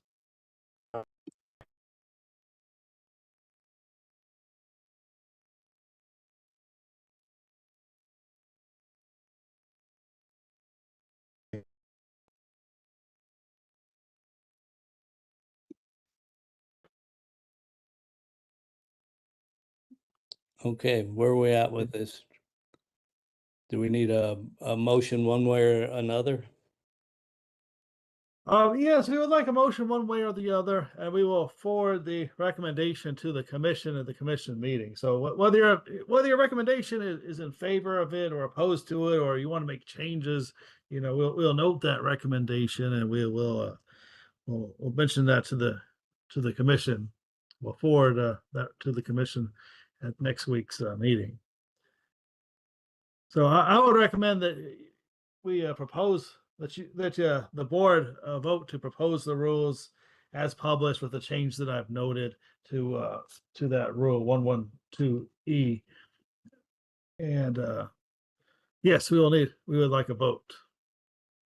But I want to make sure, Alex, do we have a quorum of members that are visible on the camera before they vote? Yes, we do have a quorum of visible members. Okay.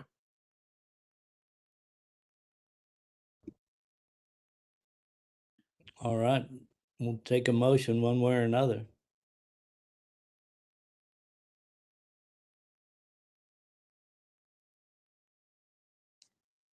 Mr. Chairman, Gerald Nichols, I will move to approve the proposed program, but I would like to address the hours. I think 3,000 is a little high, but I think we can meet somewhere in the middle. I don't know if that's a best way to make a motion, but that's what I think. I think it's appropriate. Do we have a second? Second. Mr. Lundergreen? I support workforce development, but I cannot support a rule that converts simulated training into thousands of hours of field experience without enforceable safeguards. So my vote's going to be no. Oh, I'm sorry, but were you the second? No. No. Okay, there's a point of order. I want to be clear on the vote. So the motion was to propose the rules as published with a change to the hours of on-the-job training from 3,000. Can we clarify before we take a vote? Can you clarify how many hours you think that should be, and whether or not you're also moving to make the change that I've recommended? Okay. I think we'll clarify the motion before we vote. Okay. Okay, Stephen, Gerald Nichols, I will withdraw my former motion and start over. I approve to make a motion to approve as written with the your changes as you listed, and also to address the hours to 2,000. I second. I have a second from Mark Henderson.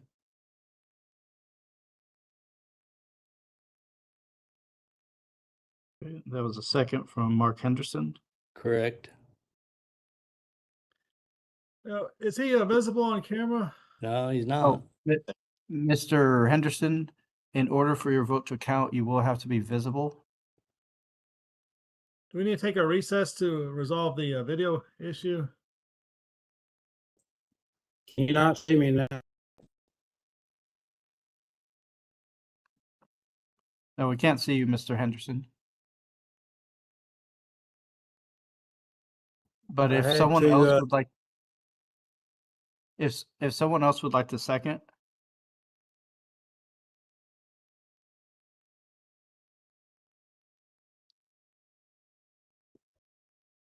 Can the chairman second? I believe that's allowed. Yes. yes. I'll second it. Okay.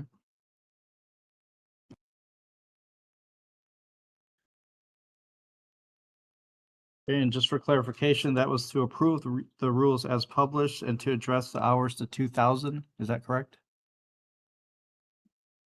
With the changes that I recommended. Is what With the changes, okay. Yes, that's correct. Gerald Nichols.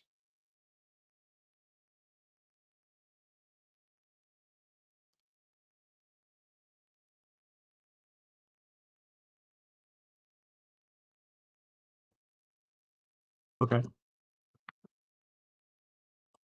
Okay, so we have a motion and a second. We'll proceed with the vote. Marcus Lundergreen, Nay.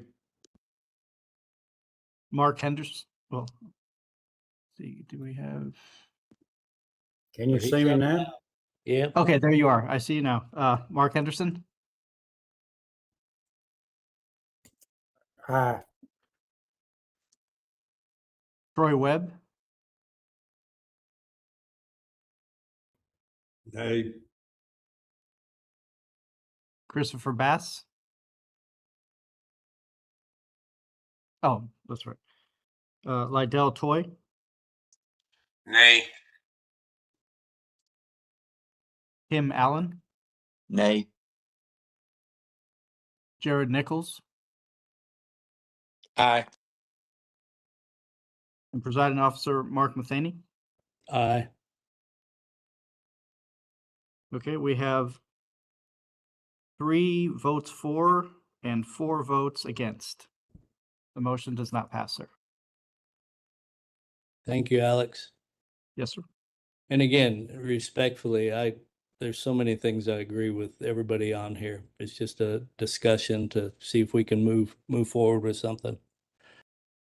So we're done with that issue right now? Do you want to take another motion to either go the other way and reject the rules, or do you want to just move on? And I think you could go either way. I mean, Yeah. I would note in my summary the board did not vote to recommend the proposed rules, but I think it's a sufficient statement that it did not pass. okay. So with that said, we can move on to discussion item G. Okay. I'll go ahead. Good morning again, Stephen Leary, Assistant General Counsel. So item G is proposed rule to adopt the 2026 version of the National Electrical Code, with an exception having to do with ground fault circuit interrupters for heating, ventilation, and air conditioning equipment. So that's the one exception. At the last advisory board meeting, the board voted to extend that exception for the duration of the code cycle. The proposed rules were published in the March 20th issue of the Texas Register. Public comment period ended on April 20th. And all we received 41 comments, in addition to the comments we heard orally today from 3 people. And there was also an additional written comment that was submitted to the advisory board. There was a comment against the proposed rules. So in total, it'll be 42 written comments and 3 verbal comments.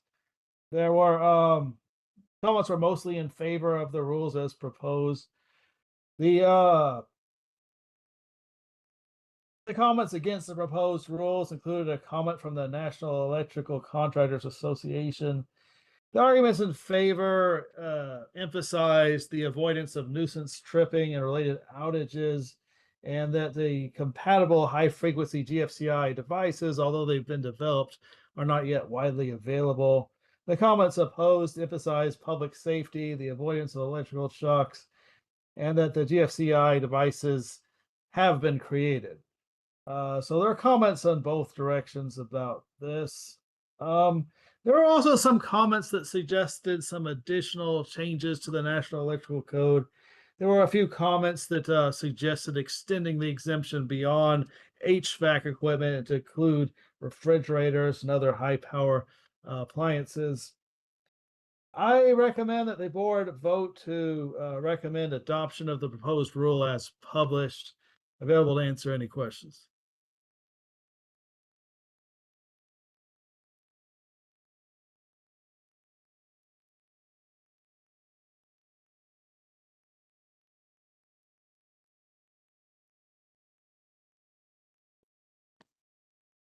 If there are no questions, then we'll need a motion and a second to push it forward as written.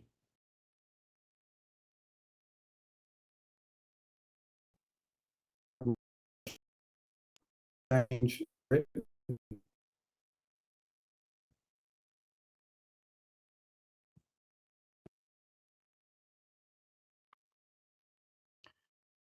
Mark, was that a motion to approve? Is that what you said? Yes. No, look. Oh, okay. Yes. Okay. I'll second that.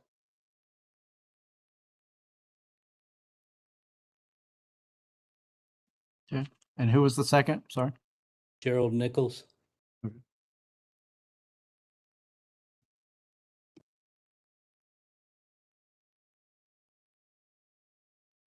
Okay, board members, we have a motion and a second. Marcus Lundergreen, Aye. Mark Henderson,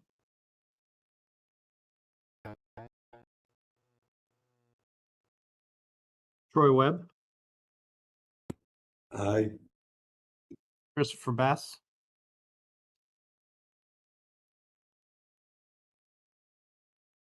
right, Lydell Toy, Aye.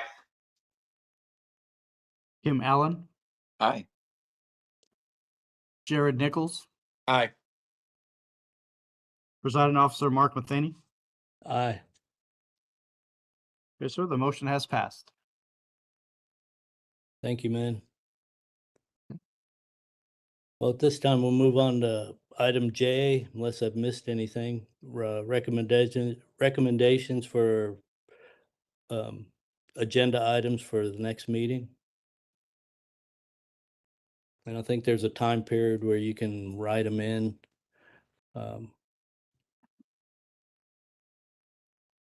Yes, sir, that's correct. If nothing comes to mind at this moment, you can email me after this meeting, and I can get that into the agenda for the next meeting.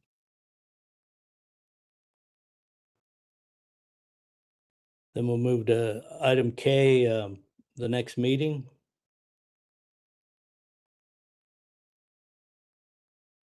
Yes, and I will poll the board when we're ready for that next phase of the meeting, and then we'll go from there.